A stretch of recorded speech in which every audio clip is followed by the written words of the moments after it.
Hello, everyone. Episode number 4 of our series of the Dirty Dozen, 12 behavioral barriers that prevent us from being the fantastic first time manager that we all want to be. Now, when we spoke last time, we covered an aspect called letting go, right? So you continue to be the individual contributor, you are not able to let go, you continue doing the tasks and so on. Now, let us assume that you have reached a stage where you have crossed that barrier. You have crossed a very significant barrier and you are now starting to delegate, right? So let's take two managers and we will call them, Jim and Arun, right? So Jim goes to his person who reports to him, and Jim tells him that this is an important report which I want you to do. This report will go to our top management. This is the objective of the report. These are the sections in the report which you must have.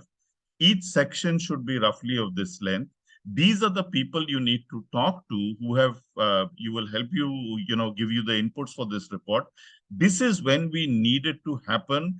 And since you're doing it for the first time, I will check in with you every now and then to see how you're going along. And by the way, here is the sample of the last report that I had submitted to the management, right? So Jim does that. The person says, okay, very good, Jim, I'm going to do it, right? Arun, on the other hand, spends a lot of time in explaining to the person why this report needs to be done and why that person needs to get involved in this. So there are two whys. Why is it important for the organization and why is it important for that person? And he tells him that the end objective of the report is for the management to get a feel of X, Y, Z.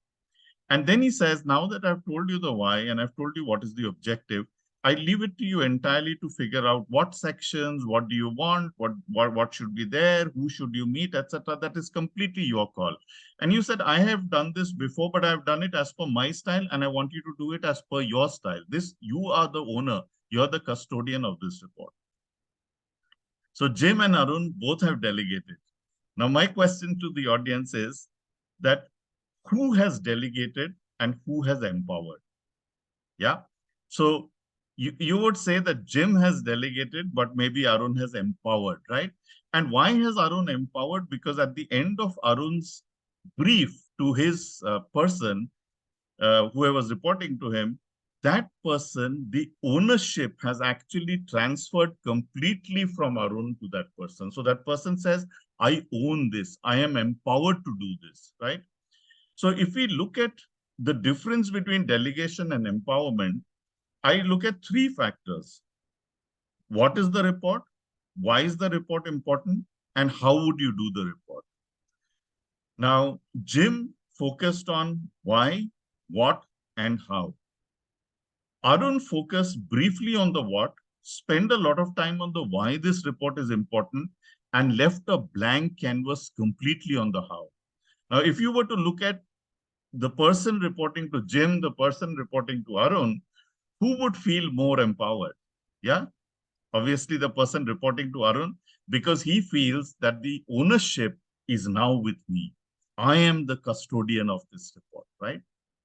So an important learning here, and ask yourselves, how can I become, more geared towards empowerment as opposed to delegation? So I hope you enjoyed this quick bite, and we are going to meet again in a week, couple of weeks. Till then, enjoy yourselves. Be the person you really want to be. Good luck and bye-bye.